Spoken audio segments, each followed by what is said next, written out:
Let's now bring in the executive vice president of the National Taxpayers Union, Brandon Arnold, as well as in studio with us, fund manager and author of Planet Ponzi, Mitch Firestein. Good morning to you both, gentlemen. Mitch, I'm going to start with you here first. So the Dow passing really an all-time high, hitting 53,000 just this week, driven by investment in the tech sectors and, of course, AI. Now, the other indexes also hitting all-time highs. But as I just mentioned, this K-shaped economy is hitting Americans unevenly. So, Mitch, why are lower and middle-class workers feeling the upside of an otherwise booming economy? And should they be worried that AI will eventually take their jobs?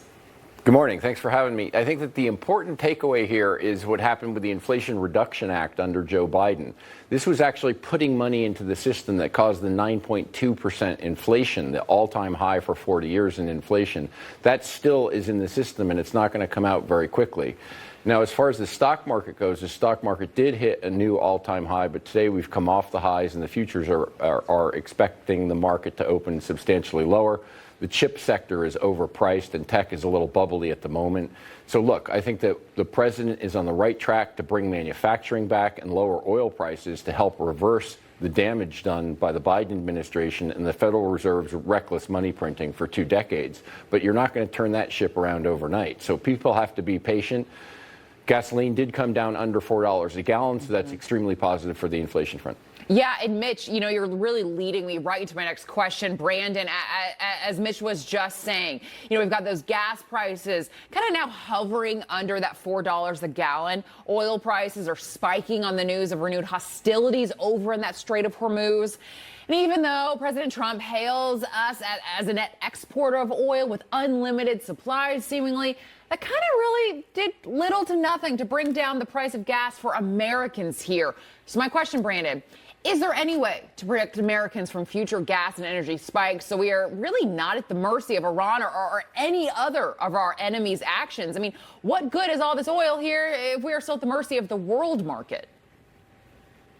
Well, I don't know that we're at the mercy of the world market, but these are global markets. So when there are major disruptions, and this was arguably the largest disruption to energy supply in the history of the world, we are going to feel the pain there. That being said, we felt it a lot less than many of our allies across the globe because we do produce so much domestically.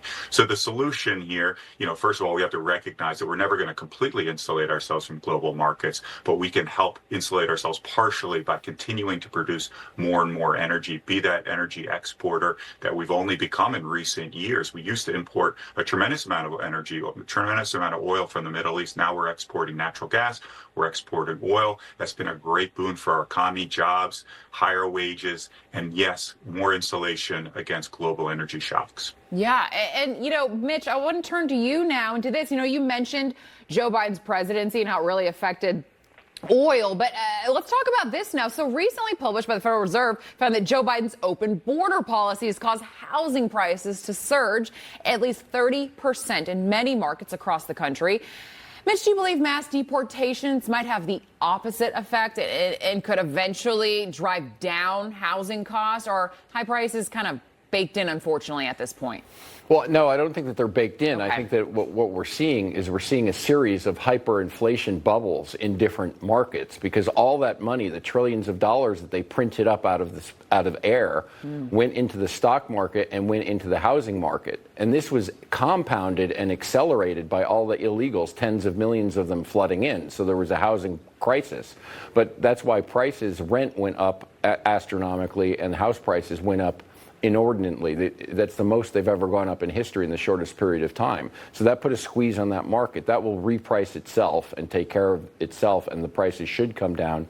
And as we get rid of most of the illegals who are in the country, we should open up the rental market a little bit better, and interest rates will come down no matter what this Fed says. The next move will be down by the Federal Reserve.